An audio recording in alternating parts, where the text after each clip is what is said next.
Hello' everyone, আশা কৰোঁ আপোনালোক সকলো ভালে আছে। আজিৰ কাহিনীটো এখন গাঁৱৰ এজন খেতিয়কৰ। খেতিয়কজনে পুৱাই পুৱাই নিজৰ কান্ধত এডাল বাঁহ ৰাখি আৰু বাঁহডালৰ দুয়োফালে দুটা কলহ ওলমাই দিয়ে আৰু প্ৰতিদিনে পুখুৰীলৈ গৈ তাৰ পৰা 2 কলহ পানী ভৰাই ঘৰলৈ উভতি আহে। এতিয়া কথাটো এইটো যে দুয়োটা কলহ বহুত পুৰণা হৈ গৈছিল আৰু তাৰে পৰা এটা কলহত ফুটা এটা হৈ গৈছিল। যেতিয়া সি পানী ভৰাই তেতিয়া সেই ফুটা দি পানী অলপ অলপকৈ পৰিবলৈ ধৰে। সি ঘৰ আহি পোৱালৈকে সেই কলহটোৰ পৰা আধা পানী ওলাই যায় আৰু 2 কলহৰ জেগাত অকল 1.5 কলহ পানীহে সি ঘৰলৈ লৈ আহিব পাৰিছিল। যোনটো কলহ ভাল আছিল সেই কলহটোৰ নিজৰ ওপৰত খুব অভিমান আছিল। সি প্ৰায় সেই ফুটা কলহটোক জোকাই থাকে। সি কয় যে চা, মইতো আমাৰ মালিকৰ পুৰা কাম কৰোঁ, মালিকৰ কষ্ট এনেই যাব নিদিওঁ, আৰু এটা তই যে কোনো কামৰ নহয়। মালিকে চাবি এদিন তোক পেলাই দিব আৰু নতুন কলহ এটা লৈ আনিব।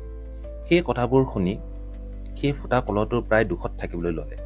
সি ভাবিলে যে মালিকে ইমান কষ্ট কৰে, কিন্তু মোৰ কাৰণে মালিকৰ আধা পানী বৰবাদ হৈ যায়। মই সঁচাই একো কামৰ নহয়। সি আৰু ৰ'ব নোৱাৰিলে আৰু এদিন মালিকক সুধিয়েই দিলে যে মালিক, আপুনি সদায় ইমান কষ্ট কৰি পানী ভৰাই ঘৰলৈ আহে, কিন্তু মোৰ কাৰণে আপোনাৰ আধা পানী ৰাস্তাতে পৰি যায়। এতিয়া সময় আহি পৰিছে, আপুনি মোক এৰি দিয়ক আৰু এটা নতুন কলহ লৈ আহক। মালিকে তেতিয়া মিচিকি হাঁহি এটা মাৰি ক'লে যে তুমি ইমান দুখ কিয় কৰিছা? অন্তৰখন সৰু নকৰিবা। কাইলৈ পুৱা যেতিয়া আমি আকৌ পানী ভৰাবলৈ পুখুৰীলৈ যাম, তেতিয়া ৰাস্তাত এটা বস্তু চাবা। তাৰ পিছত আমি আকৌ কথা পাতিম। নেক্সট মৰ্ণিং খেতিয়কজনে আকৌ সেই কলহ দুটা লৈ পানী তুলিবলৈ পুখুৰীলৈ যায় আৰু পানী ভৰাই সি ঘৰলৈ উভতি আহে। তেতিয়া উভতাৰ সময়ত সেই ফুটা কলহতে দেখে যে ৰাস্তাটোৰ কিনাৰত ৰং বিৰং ফুল লাগি আছে। সেই ফুলবিলাক দেখি তাৰ মনটো অলপ ভাল লাগে। অলপ সময়ৰ বাবে সি নিজৰ দুখবোৰ পাহৰি যায়। ঘৰ আহি পোৱাৰ পিছত খেতিয়কজনে কলহটোক সুধিলে যে কেনেকুৱা লাগিল ফুলবোৰ চাই, ভাল লাগিলনে? কলহটোৱে ক'লে, হয় মালিক, আজি ৰাস্তাটো বৰ সুন্দৰ লাগিল, কিন্তু মনটো এতিয়াও বেয়া মোৰ, কাৰণ আজিও আপোনাৰ আধা পানীহে লৈ মই ঘৰলৈ আহিব পাৰিলোঁ।